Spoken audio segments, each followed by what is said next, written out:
Let's go.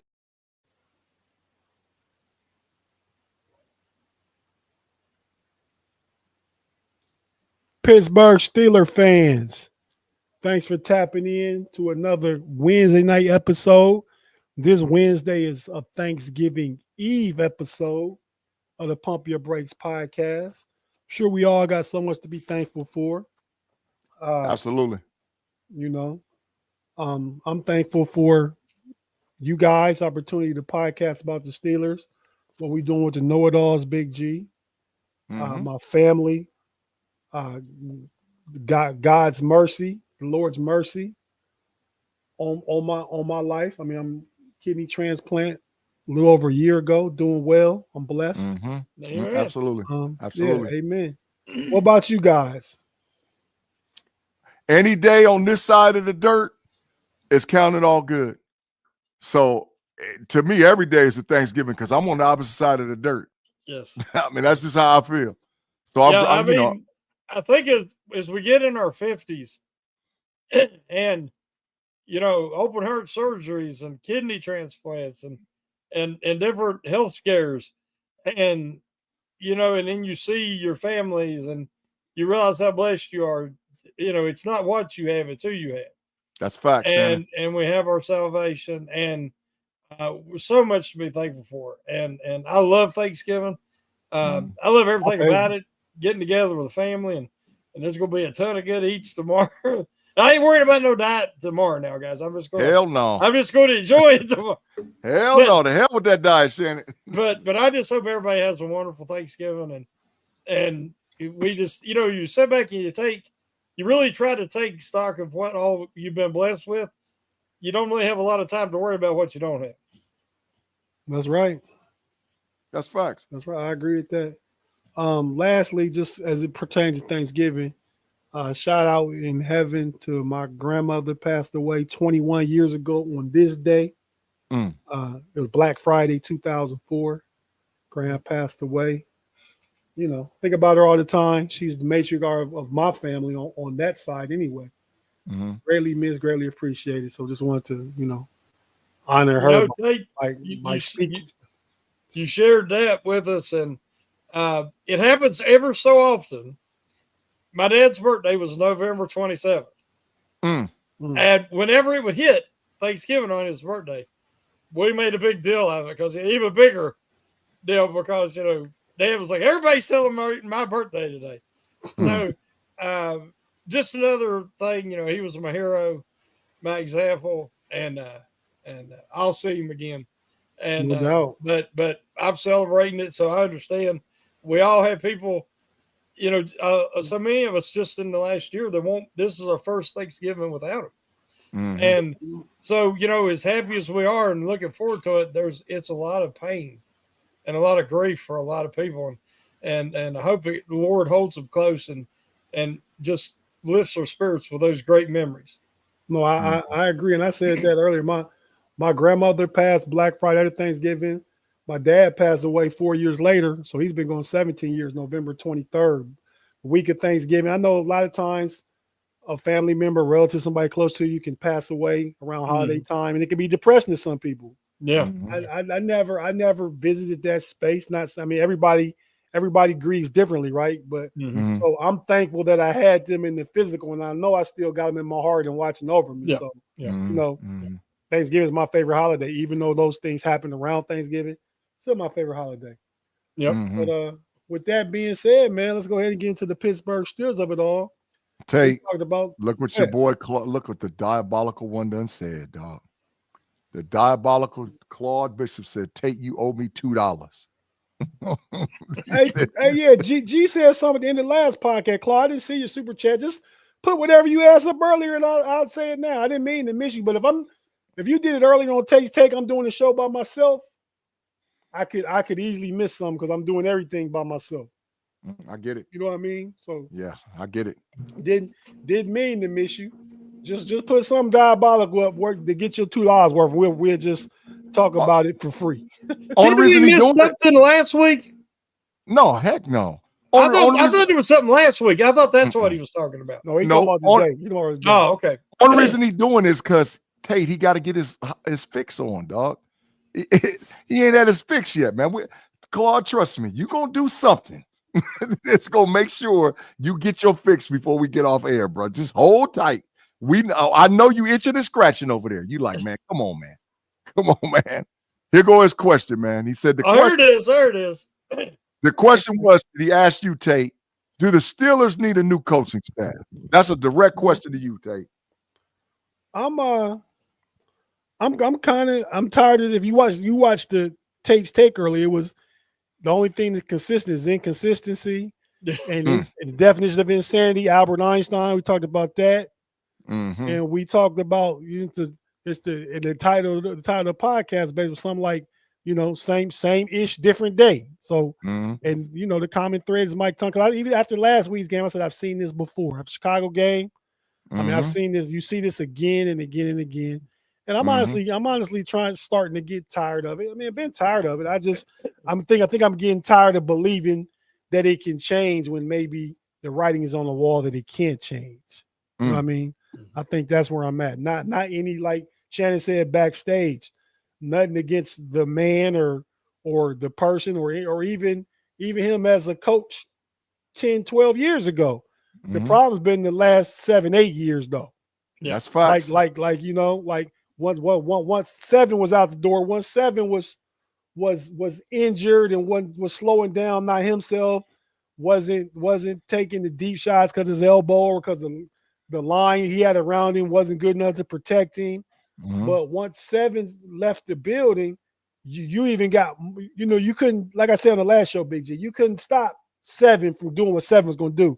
7, you better believe it. The offensive coordinator called 7 to get out there in the huddle and draw some up in the dirt. Like, this is what we're going to do. 7. It was a suggestion to me. 7 was saying, the player come in, being going like this. As soon as he let go, he'd be like, hell no. Antonio, go get open. That part. I mean, that's what happened. He told, go get open. Yeah. Whatever you do, I'm going to hold it long enough. They ain't going to sack me. I don't care if you want to go to the middle, the outside. I don't give a damn. Just get open. Let's just say I wouldn't be mad if it was new coaching staff. I mean, because I think maybe I'm reached the point where I can see it might be changed, may be necessary. I think he need less of Coach Tomlin as a coach. He'd have another job somewhere else. Maybe he needs a change of scenery. You know what I mean? So he'd have a job tomorrow, Tate. He'd have a job tomorrow. I know. Yeah, I mean, so those things are legitimate questions. I think whatever happens this year, I think Terrell Austin's out the door. I think he's out the door. Yeah. Yes. I hope. No matter what, new coach or same old Tomlin, Terrell Austin's out the door. Even if for no other reason, he's the what do you call it when somebody takes? He's the fall guy, right? Scapegoat, lame duck, whatever the hell you want to call him. He's adios muchachos. That's what he is, dog. He gone. Pun got a question. He said, made me see the light. No, it was just the loss against Chicago. And in the past few years, we get out to 4-1, 10-3 starts, and we're not getting better. Season goes on, we're getting worse. You know what I mean? So Tate, Clark, he's trying to be diabolical. He said that was a yes or no, Tate. Should I get him? You want me to send him? Because he asked this question. I mean, but I felt like I answered it best I could. I mean, because I'm not going to go against. I don't think they need a new coaching staff. Do they need to change? Do he need to change philosophies of what he does? Yeah, that's a need. But if he's willing to do that, then do we need a coach? No. But if he's not too stubborn to do that, then yes, we need a new coach. Yep. I think he is. That's the best I can put it, Claude. Like you said, backstage when we were talking, when you look at the history and the greatness of the Pittsburgh Steelers, Dan Rooney's fingerprints are on everything. Correct. Before Dan Rooney, the Steelers were the laughing stock of the NFL. Total facts. Senior steps away, Dan takes over, everything happened. Now, that included the 80s, but back in before free agency, you're trying to draft. Tried to recreate with the dynasty, and he couldn't recreate it. People figured out where the Steelers were recruiting from, the guys they were getting, nobody else was looking for. Yeah, they went to HBCUs. They went to the black colleges and stole all the players. Everybody emulates greatness. So then you ain't as effective then. But finally, in the 90s, they started having success again, and then it all happened again when they got Big Ben. Here's the key. When Dan Rooney hired Mike Tomlin, nobody had ever heard of him. I guarantee you, 99% of the people never heard of Mike Tomlin when they hired him. That's I total did not facts. know who he was. That's total but facts. He was perfect for that time because it was a team recently coming off a championship that had everything in place. They needed the right temperament, leadership, the guy who could bond with the team that was already there. You know, all these things that Tomlin's great at. He was perfect then. But after those players aged out and they fell apart with Colbert again, he could not duplicate what he did.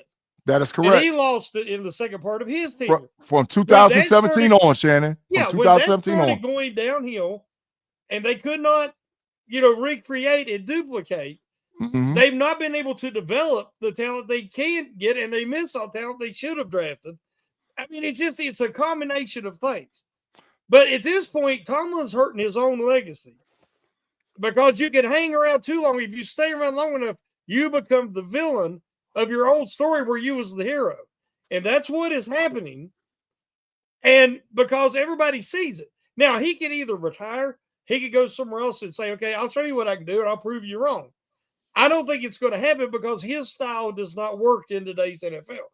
But it's more than just him. Art is in control, not Dan.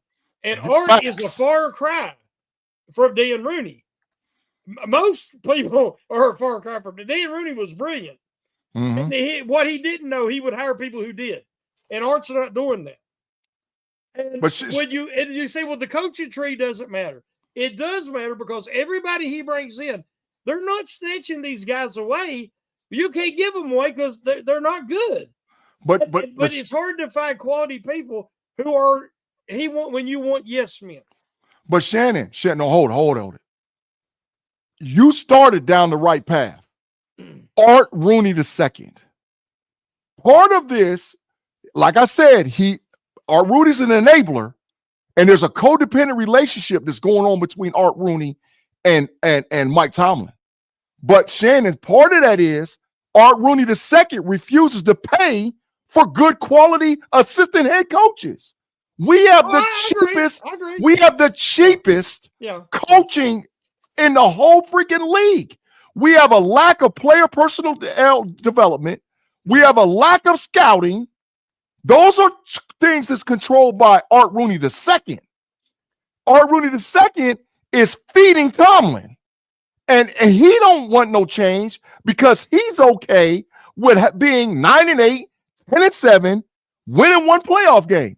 And like I've said on other shows, and I'm going to say it again, the Yenzies that's in Pittsburgh, Pennsylvania, have been turned on them.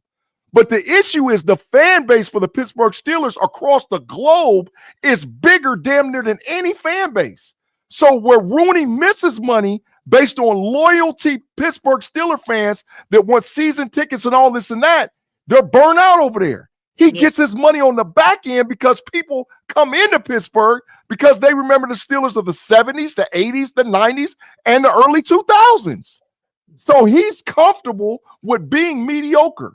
So he's not going to make Mike Tomlin change ever because he's okay with being comfortable. So all those people are trying to vilify. Organizational problem. Correct. All those people are trying to vilify Tomlin. The top down. Yes. You can't vilify Tomlin. He's not the villain. The real villain is Art Rooney II because he's okay with being okay. So when you start hitting that man in his pocket, he'll change. But right now, like I said, the fan base is so big worldwide. Man, they go to LA, they go to Florida, they go down to Texas, they go up to Minnesota. Hell, they go to Ireland and they get paid. So the issue's got to be, you got to hit it. Dog, rich people, you got to deal with them in their pocket. Dog, don't go to the game, don't support them, don't buy the stuff. And I'm guilty of it.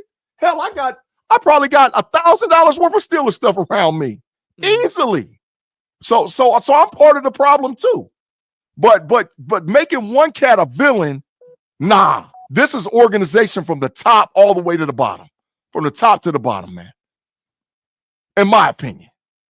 But when you're the face of the franchise, nobody looks at Art and it says, well, there's the face of the franchise, whether he's facts. majority owner or not. When That's you look facts. at the Pittsburgh Steelers, even the national media are talking now. They're making fun of us. When they look at that, they see Tomlin. So that's why Tomlin is the focal point and the poster child of mediocrity. I get it, but it's got to be the ownership sick of it. The ownership has a good conversation with the current head coach. The current head coach has either got to change or got to go. Yeah. If he refuses to change, you have GMs that come from the tree of the Philadelphia Eagles. The Philadelphia Eagles done changed coaches 3 damn times, won 2 Super Bowls, been to 3, changed the quarterback 4 times. They don't give no damn. And I'm going to say this, I'm going to leave it alone. I wouldn't care if Foghorn Leghorn, Bugs Bunny, and Pepe Le Pew was the head coach, offensive coordinator, and defensive coordinator. I want to win. It don't matter to me. So if you're the problem and you're in the way, you have to change. If you're not, then the owner, the story starts with the owner. He's got to be sick of it. And until he's sick of it, we can complain, fuss, and fight all we want to. He's got to be the one that's got to change. If he don't want to do it, and it might start this week, because them boo birds might be coming out, bro. It might start this week. It might. We'll see. I don't want it to happen. Not all owners are created equally. We just talked about Dan Rooney. We could also talk about Jerry Jones. Yeah. We could talk about, I mean, let's be honest. I mean, ownership, if they're smart enough to realize they don't have the answers, they hire quality people who do. And Rooney's not doing that right now. That's facts. That great point right here. They said fish rots from the head down. You better believe it, bro. You better believe it. So it's the head that's the issue over here. It's the head. You better believe it. But let's get into the football aspect of it. We want to talk about the opportunities, potential big plays. The Steelers are lowest in the NFL in explosive play rate out the passing game. They don't throw the ball downfield. They don't go over the middle of the field, which I think is part of the reason they don't get big gains. They don't throw in the middle. Because, we got a super chat from S. Dresden, Tate. 20 bankers. Thanks, S. Dresden. Go ahead and read it, Big G. Certainly appreciate you. Happy holidays, S. Dresden. We appreciate you, man, for rocking with us. He said, I miss the Coach Coward days. I hate to watch the Steelers now, and it's absurd. S. Dresden, I feel it. I feel it's frustrating and boring. Yes. Yeah, and the standard is now just have a winning season. So I'm with you with that. I'm with you. I get it. I agree with that. I mean, it's painful to watch, but I don't hate watching it. And I do. Yeah, but I admit it. I admit it. There's so many times if I didn't love them so much, I'd turn it off. But you got 17 games to watch, and that's it. So I sit there and I make myself watch every second of that crap that's out on the field right now. And I mean, I'm not enjoying it, guys.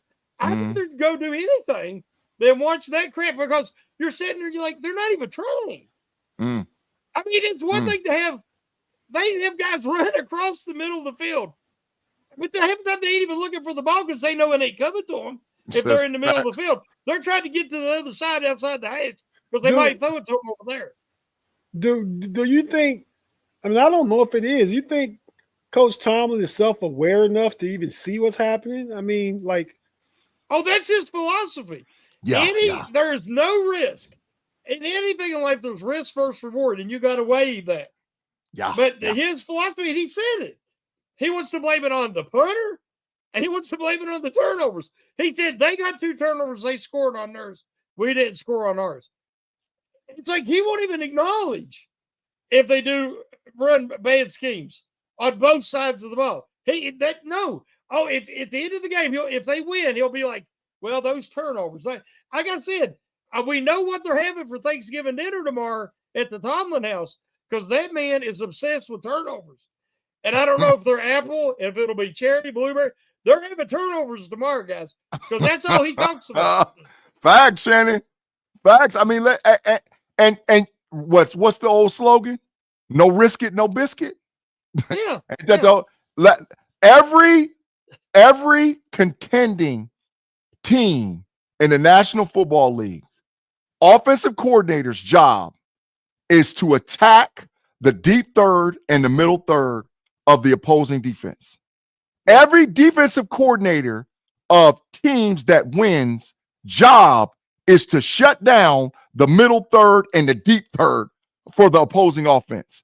The two biggest areas that we have weakness in, short third, deep third, running plays there and stopping plays in the short third and the middle third. Cover three can't stop it. It's not designed to stop it.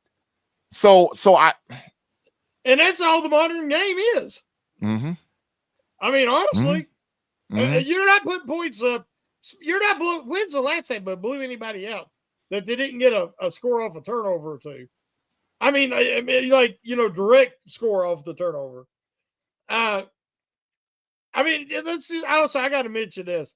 I heard somebody say, well, look, you're complaining about what? He got that strip sack for the touchdown. Well, that was Williams being a bonehead and let that happen. Other than that, watch the rest of the game. He was invisible. And that's $41 million. So was Nick Herbig. I know, but I'm just saying that we're not paying Nick Herbig $41 million.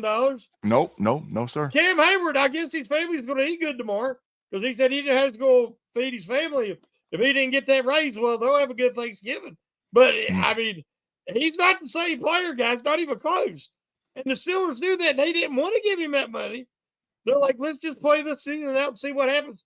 Now, then you got to worry about, is he going to sit out? And, they're trying to give him one more chance to win something. They've never won squat. And, I mean, like I said, the Myles Garrett has more playoff wins than TJ Watt. That is total facts. Yeah. That is absolute total facts. Myles Garrett is a lot better player now. And that hurts me to say that. Mm-hmm. But he is dominant and Watt's invisible. Total facts. Facts. There is a stat out there that Watt gets chip block double team 33% more than Myles Garrett does, or the next closest guy, which is, I believe, Micah Parsons. Like Watt is chipped way more. You know why? You know why? Because he refuses to move. He refused to move and play a different spot. It's easier to get to him. It's easy. You know where he's at. You design it to stop him right there. Myles Garrett moves all up and down the damn line. That's why he gets chips less. That's why he ain't scared to go inside and fight off a guard in the center. I seen him try to double him like that and chip him the other day. Neither one of them touched him. He was so quick, he got it by him. But they never did touch him when he got there. Now, that's freak, man. That's just straight freak. I can't tell you the last time I saw a delayed stunt out of TJ Watt where he looked like he was going to go on the outside and delayed and come up in the middle. Mm. I can't tell you the last time I saw it. I ain't seen it in maybe a year. Yeah. Because it's easy to chip when you're in the same spot. Two guys get him. Let's get back on offense. Like I was saying that I think the inability to attack the middle of the field, or the unwillingness, not inability, unwillingness to attack the middle of the field leads to defensive playing more down the box because they don't feel threatened by the Steelers at all. Facts.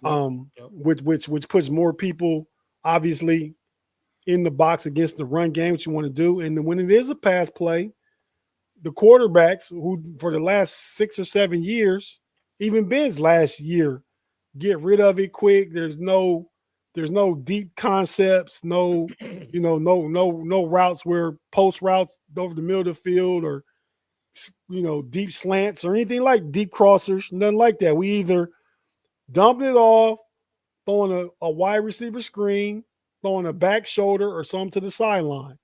And when you know that's what the Steelers are going to do, and they're not going to attack the middle of the field, it makes defense easier for the other team. Now, what do you guys say?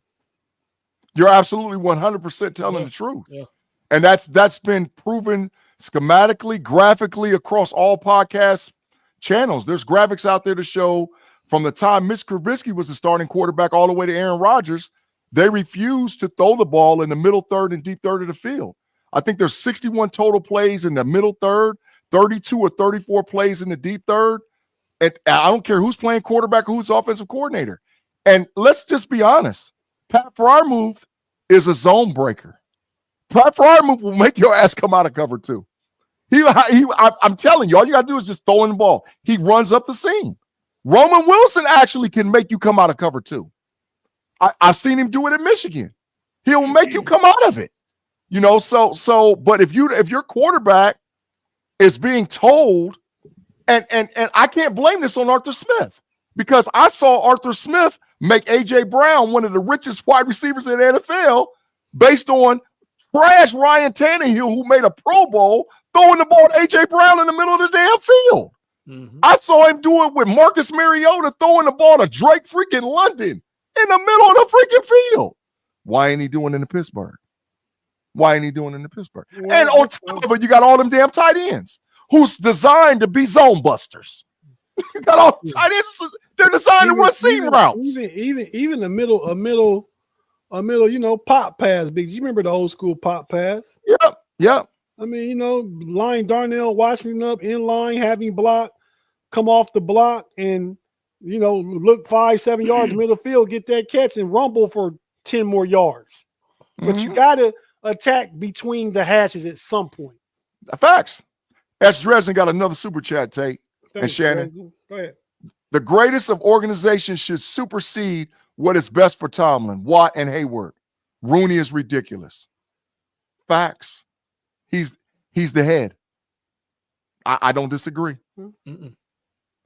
He's the head. If Mike Tomlin was let go tomorrow, I would have no qualms about it. I mean, he made it. He's made it to a point now. If they got somebody else and Rooney still does the same thing, not spending money, not, you know, that kind of stuff, then it's another coach, maybe with different, fresh ideas. But it's just like putting lipstick on the pig, right? For a time, and until something changes the organization. You can change the coach, and they can change the schematics and the scheme, and you may win. But to sustainable organizational excellence takes, you know, you got to spend money to make money, right? But like you said, Big G, they still making money. Facts. If you want to defeat a powerful opponent that's much bigger than you, if you could somehow make them divide them and make them fight themselves, you know, you weaken them. That's one of the best ways to defeat somebody that is got you in numbers and can outpower you. The Steelers do that to themselves because they only use half the field. And so you watch teams, they don't even, like you said, Tate, they don't worry about the middle of the field. They don't worry about covering the middle of the field because the Steelers ain't going to go there. And to show you how bad this is and how this is part of Tomlin's philosophy, even Ben, if you go back, and I know Big G can research this, if you go back and watch his last year where he had all them comebacks, he did not use the middle of the field. You remember how bad the offense was? Yeah, it's 11-0. The first, second, and third quarters. Now, watch what happened in the fourth quarter in those comebacks. One, he quit listening to Matt Canada. Yep, facts. The other thing he did is he threw to the middle of the field. Facts. And he would have had even another incredible comeback in Minnesota on that Sunday night game where he hit Fryermuth, and he got that ball between them two defenders and hit him right in the chest on that last play of the game, and Fryermuth couldn't hold on. Sure happened. Sandwiched. But what I'm saying is most quarterbacks wouldn't have got the ball in there when everybody in the stadium knew he had to throw it in the end zone. But what I'm saying is this. He even took one of the biggest and best gunslingers in NFL history, and he basically neutered him until the fourth quarter of comeback games when Ben started calling his own plays. I knew that nobody's going to have an opportunity to come in here and shake that philosophy and that mindset and still play because he will get benched. He will not be out on the field.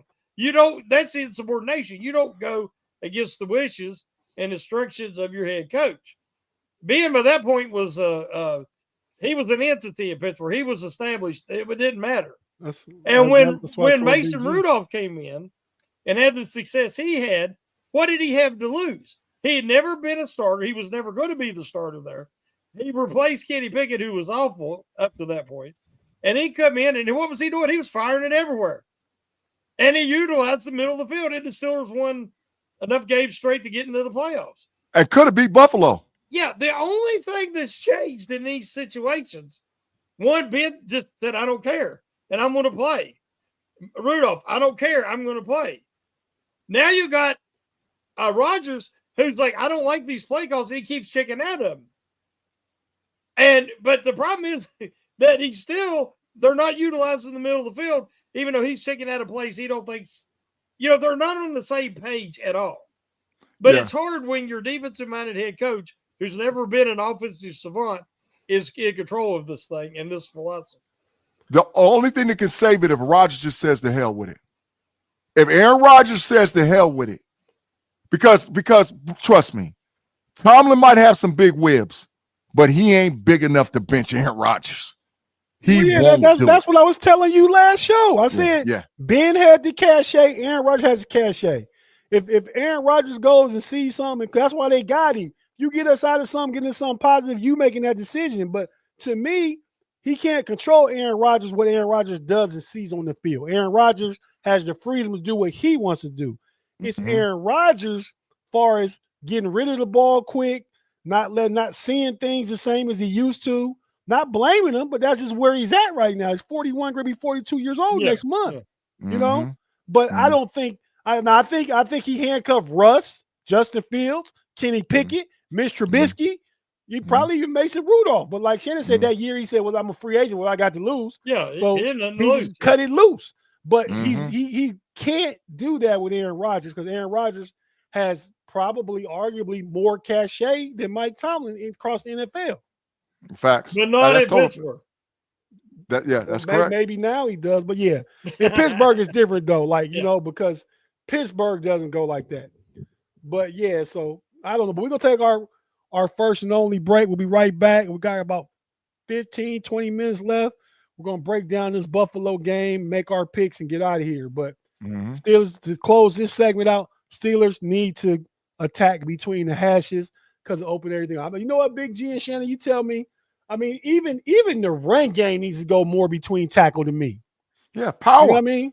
When the last time they ran power or trap play? Dog, we ran a jet sweep with a 4.8 40 tight end. We ran a jet sweep with a 4.8 40 tight end. And we got 2 wide receivers to run 4 threes. Jonnu Smith ran jet sweeps for the Pittsburgh Steelers because they refused to run the ball in between the tackles. That is diabolical. And we was gashing them. As opposed to the jet sweeps, I'd rather you give Caleb Johnson a few more carries with some power football. You know what I mean? Facts. Run right at them. Against 3 backup linebackers and two backup cornerbacks. That part. And they still couldn't win. Run it in the middle. Throw it in the middle. That's how you going to win. Run it in the middle. It sets everything else up. So if you're watching on YouTube, we're not going anywhere. We'll be back for our second and final segment, but we have to hear a few words from our sponsors and advertisers for the audio side. Stay with us. We'll be right back after this on the Pump Your Brakes podcast. Right back.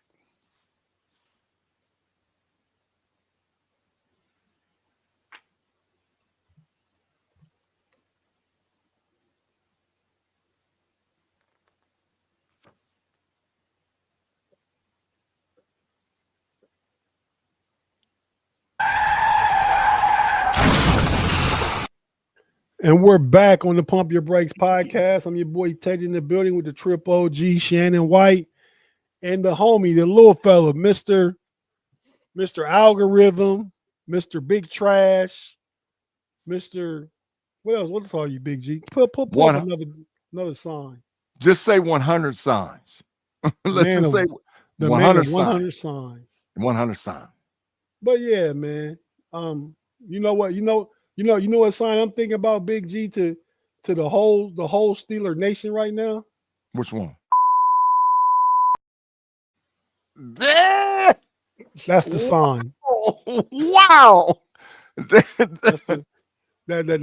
how I feel right now about the coaching staff, the way these guys are playing, the effort. Debo called them soft. Sure did. Debo said the whole team is soft.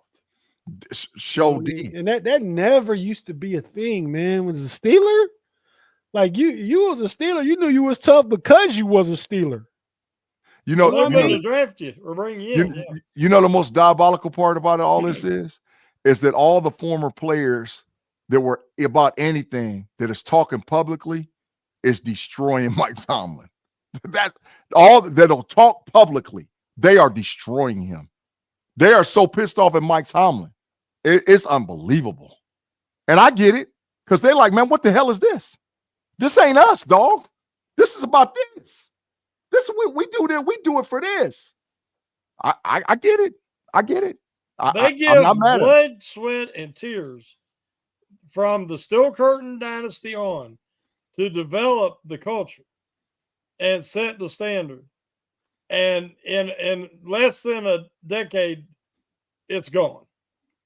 Mm-hmm. But I mean, Tomlin was a keeper of that for the first half of his career, but it's been going downhill since. And they've made drafts, and like this past year's draft, the Omar Khan's draft, I think you can see they're trying to revisit that. Yeah, but it hasn't had time to be fully implemented yet. That's where guys like Cam Hayward and TJ Watt are good, because I think they came up in that culture. They understand it, whether the expectations are met. I think they know it. Pass it down to some of these young guys, but it could, like I said, probably time for a new voice, unless some different things happen this season. Kind of like Ryan Day was last year, right? Big G at Ohio State. Sure was. They was always good. Keep losing to Michigan, and because he had to go make it to the national championship win. I don't think it's still gonna make a Super Bowl and win it, but they need to get into the playoffs and win one game for sure and be competitive in another to almost make it to the AFC Championship for you to say we're gonna fire Terrell Austin, get this thing another chance. Otherwise, bring in a whole new cabal, right? Whole new power structure. But man, let's talk about this Buffalo game. So Buffalo 7-4, the Steelers are 6-5. This game is important because it's a de facto playoff game, right? Facts. I mean, the Steelers lose to Buffalo, they fall 2 games behind Buffalo, and 2.5 because they would lose the tiebreak. So the Steelers beat Buffalo. They had the same record as Buffalo, and they jumped Buffalo because they had the tiebreaker against Buffalo. They had the tiebreaker against the Patriots and the Colts, but I don't think they'll catch either one of them. Now, Indy could. Steelers got 5 losses. Indy could get 2 more losses. In order for that to be relevant to the Steelers, though, Indy have to lose to, or Steelers have to win them all, right? They could catch the Pats. The Pats is a mash unit. Losses, man. Hey man, the Pats, they got a mash unit, dog. That offensive line was saving Drake May, and they are beat up bad. So they could, man. They could, because Campbell's gone. They talking about week 18. Hell, he ain't playing no more. He ain't playing. Campbell's leg toe up. The right guard toe up. There's a lot of injuries over there. They got the Giants this week, the Bills next week, the Ravens, the Jets, and the Dolphins. They finish with the Jets and Dolphins. So, they could go 2-3. They go 2-3. Yeah, or they could go 3-2. And that don't let the Steelers catch them because they got 2 losses right now. Steelers got 5. Steelers won all the games. The Jets only lost 2. Steelers not catching them. Yeah. That's if they win all their games. Yeah, I think the Patriots are safe. Now, maybe Buffalo, if Buffalo gets in the win streak and they play them again, they could maybe catch them to win that division. But, the Steelers need to just win games. They already lost to the Chargers. That's only tie-break playoff teams they lost to. They got to handle their business against Baltimore. That's just what it comes down to. I mean, because if you lose this game, I think wild card is out the door, but you still got a path to the AFC North by handling your business against Baltimore. Yeah. Go ahead, Big G. You pull AFL's coming up. Yeah, he said he was watching a preview, man, on Steel Curtain Network, but he's late getting in the chat. Thanks for jumping in. And he said the Colts do got a tough schedule. That is big facts, man. Baron George, yeah, absolutely correct. They have a tough schedule. They do. But we'll see. All we got to do is worry about us and what's in front of us. That's why we got to focus on this game. Damn that we play Baltimore twice and all whatever else. You got to focus on this game.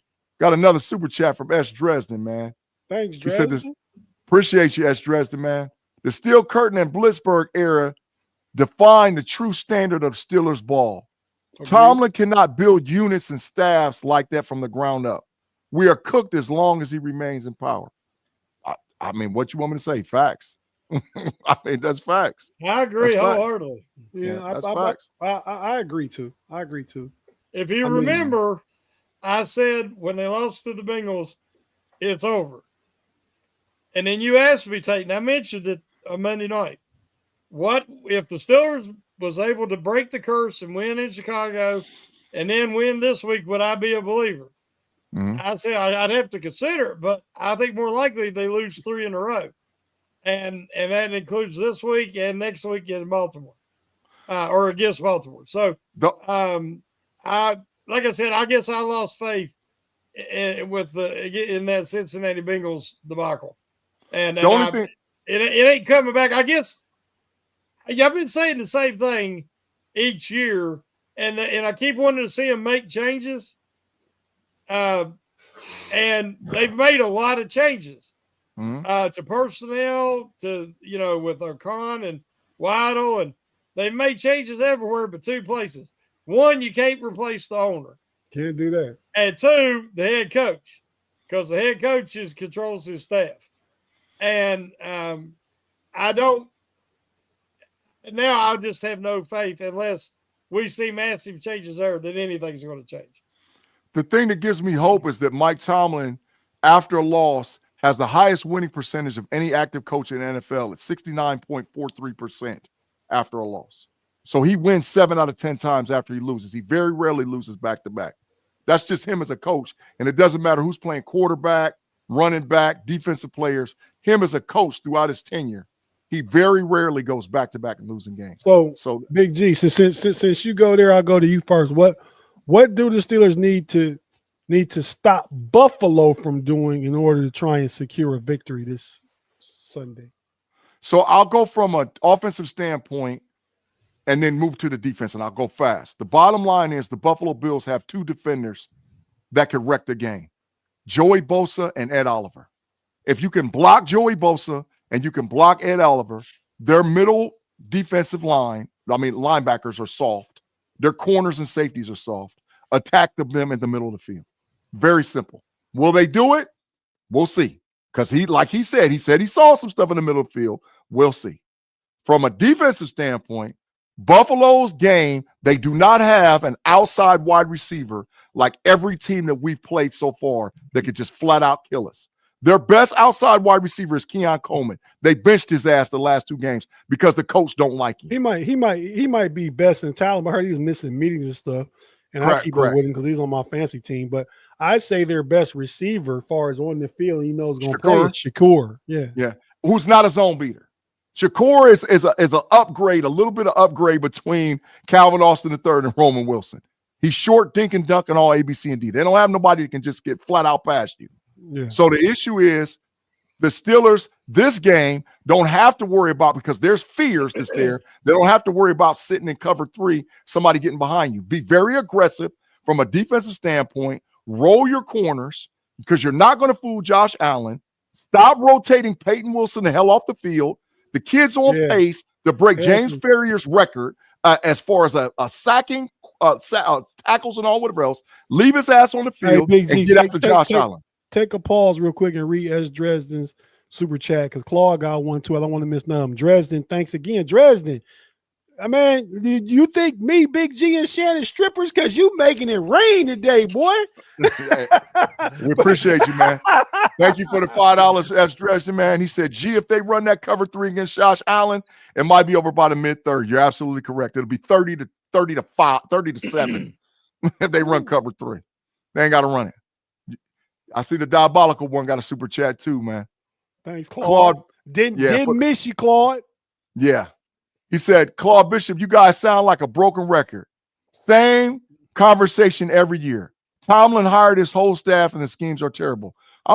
Claude, what else do we have to cover? But we saying the same thing. You know what, Claude? Tate, I'm sorry. I understand and I know that he paid and gave the super chat. But why? He got because he wants his fix. He wants his fix. He told the truth, but I gotta give him his fix, bro. Claude, happy Thanksgiving, bro. But all the hell what you got?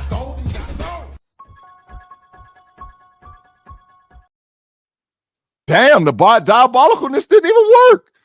What happened? Which one? Did it play? I didn't see it on my end. Came up. Yeah, I didn't see it on my end. Yeah, it came well. up. Yeah, it came up. Yeah, but Claude, you're telling some facts, man. You're telling some facts. And we are saying the same. That's why I'm saying it's adios muchachos for Mike Tomlin. So Tate, I'm done with my take, but that's how we beat him. That's how we beat him, bro. Shannon, your thoughts on what the Steelers need to. I asked G. I probably did that wrong because I could ask Shannon what the Steelers need to do to win, and Shannon ain't gonna have nothing for us. That's funny. But that's funny. That's the question I'm going to ask you, Shannon. Challenge yourself. Mm-hmm. Yeah, this could get ugly. I just think that I watched Houston just beat Buffalo. Mm-hmm. Now, Houston is very young on defense. They're very athletic. Mm-hmm. They can got two kind of very good control corners too. They give Allen fits. Mm-hmm. He's never had a good game against them because he can't run away from them. They got after his ass, Shannon. They got after his ass. They got after him. All their guys are fast. They keep him contained. They run him down. They run down Cook in the running game. They blanket the receivers because, as Big G said, they don't have great talent on the outside. So Houston matched up great with Buffalo. The Steelers don't. The difference is Houston has the scheme, and then they plug in the athletes. The Steelers have the stars that are old, but they don't have the scheme, and they don't know how to use it. They don't know how to make adjustments in game on either side of the ball. You play a team that you find out before the game not going to have any of their starting linebackers, neither starting corner, and you can't figure out a way to attack them. You're attacking everything, throwing everything behind the line of scrimmage. They went the month of November without a pass going 20 air yards. The whole month. Completion. They were 0 for 11 with 2 interceptions in the month of November, guys. That is, and not even, and we already talked about the middle of the field. So, do I think they have a chance? No, I'm sorry. You've challenged me to figure out some way for them to have a chance, and my answer is no. I'm sorry. I see no way they win this game.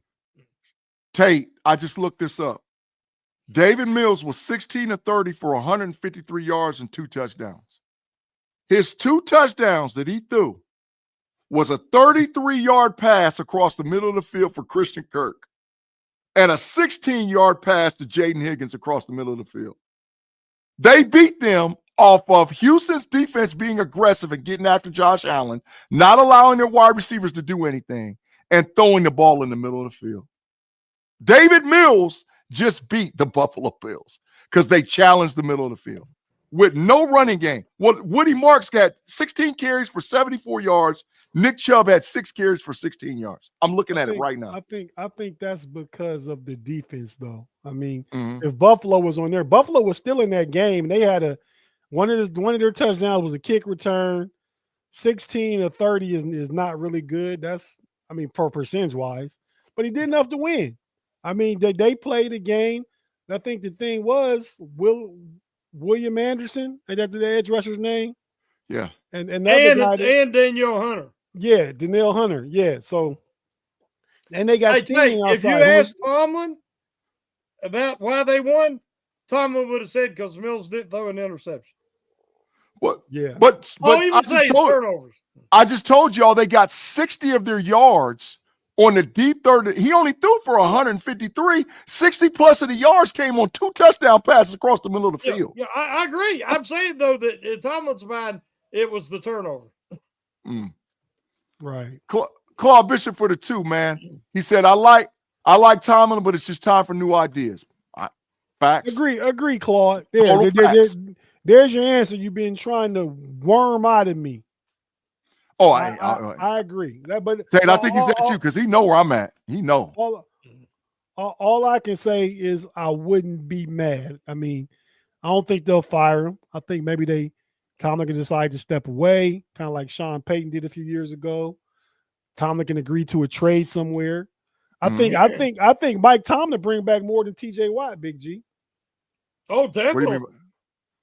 Yeah, oh yeah. Mike Tomlin gets a first and a third. You trade him to the Giants, we get the first and a third. And TJ gets a second if somebody's willing to take on his contract. Yeah, you ain't Or getting. maybe a late first. Maybe a late first. I don't think that. No. Yeah, me and Shannon agree on that. Yeah. But well, how I see it, man, I'm just gonna go with what it, but see, it's the question is on the Steelers as it always is, right? They are playing the team, but they played the team with 3 backup linebackers last week and didn't do it. So why do I think they played the 30th ranked Buffalo Bills rushing defense and think they're going to give Jaylen Warren between 15 and 20 carries and give Gainwell 10? You know what I mean? I think they need to run the ball at least 30 times. You know what I mean? Definitely. So, yeah, that's what you do. You slow the game down because the defense is rested. I mean, that drive that you had to get within a field goal that took like 8 minutes off the clock in the fourth quarter, them the kind of drives you want in the first or second quarter. Exactly. That's total facts. That's total facts. Not the drives you need in the fourth quarter when you're down 2 scores. That the way the offense executed that drive, that's what we need to see early in the game. You know what I mean? Buffalo got an elite top 3 quarterback.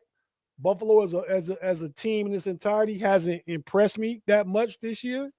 I mean, I think the spread is Buffalo +3. Still a home dog.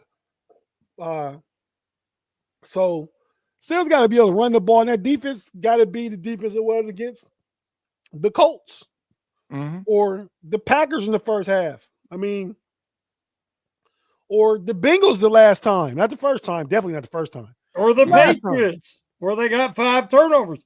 But if they don't get turnovers, they suck. Yeah. But they didn't get a lot of turnovers against the Bengals, though. They did against the Colts.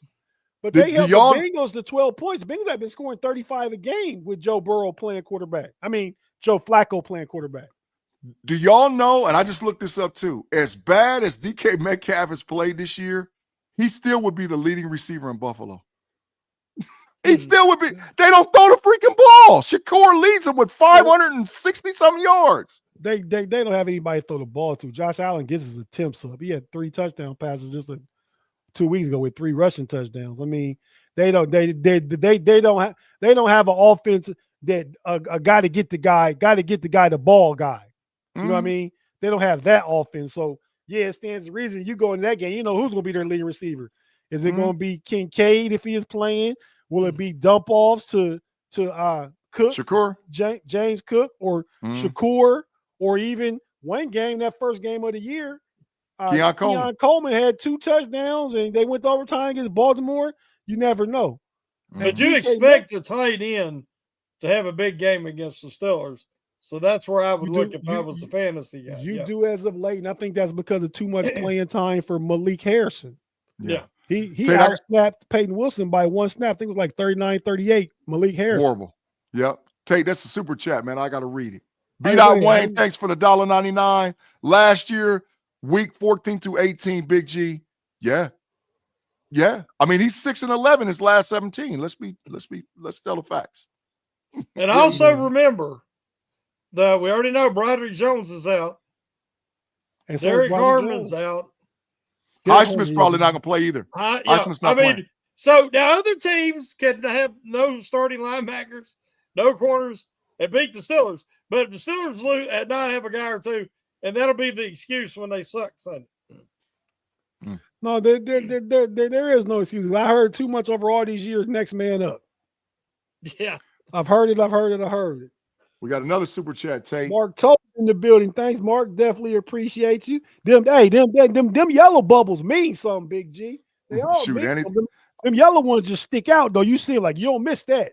And we got another yellow bubble after this one too. Another yellow bubble. Yeah. So Mark, thanks for the $9.99. Please 6-11. So there's no reason to try to justify keeping the staff around. Sorry, I'm just on a ledge at this point. I wouldn't be mad at it. Mark. I would, because then we would trade Tomlin.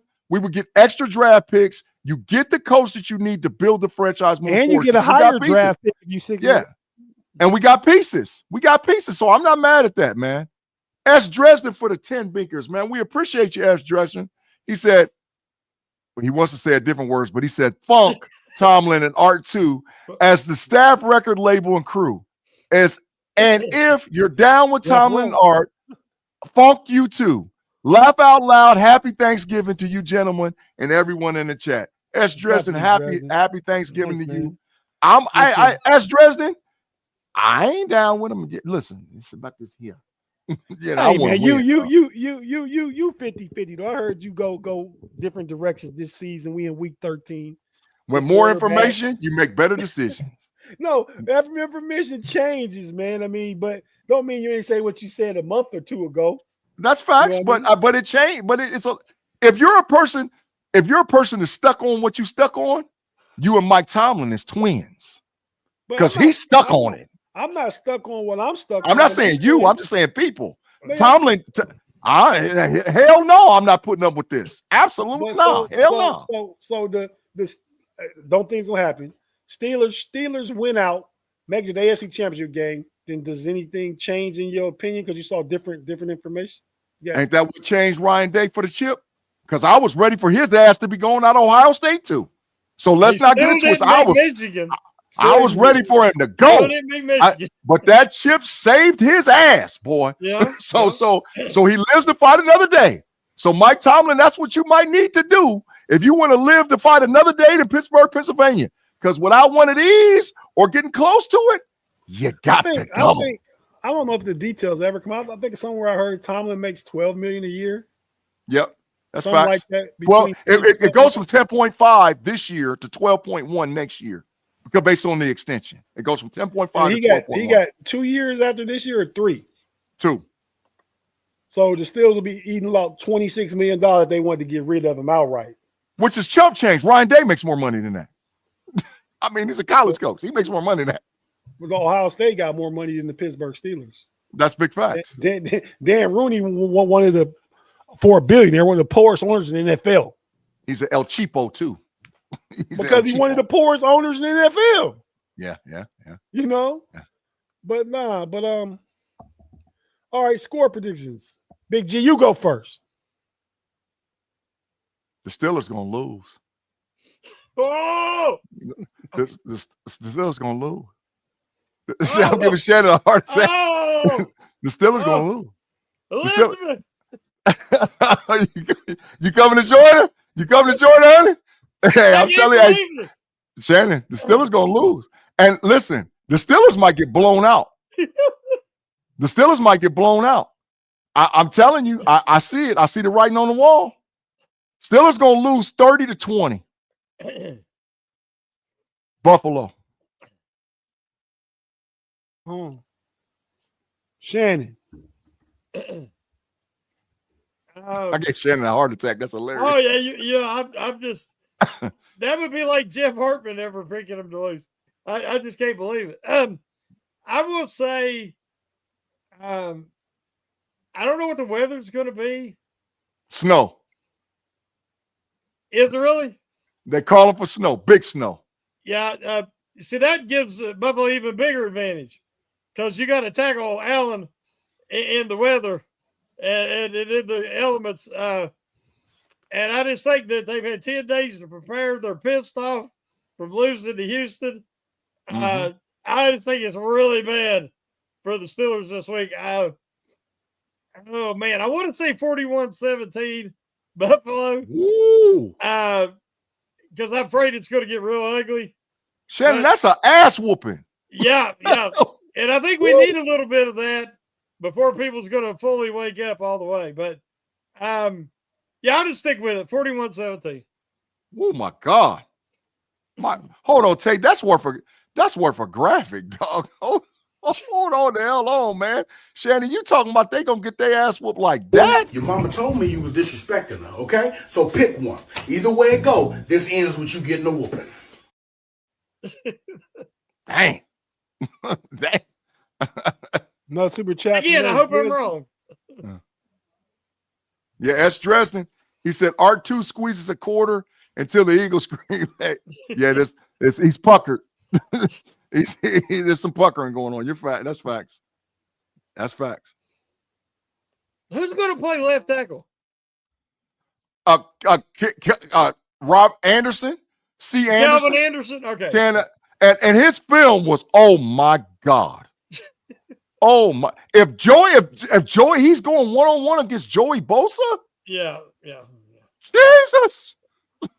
Yeah, his film was trash. Well, so we can go ahead and get out of here. We're right at an hour. So the goal was to keep it at like 45 minutes, but we all get the bloviating. Some of us more than others, Big G. But you know what I'm gonna do, man. You ain't picking him to win. What bag is this right here? I don't know. Look, is it Gucci? Nah, it's a Nike bag. That's a Yenzi yellow. But it's my Jeff Hartman bag. I'm in my Jeff Hartman bag. You know what that means?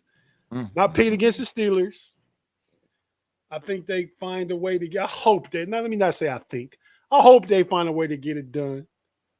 I definitely would pick them with the spread. With Buffalo being 3.5-point favorites in Pittsburgh, but nah, man, I think it's definitely closer than you guys are saying. I mean, I'm gonna say the Steelers win 24-20.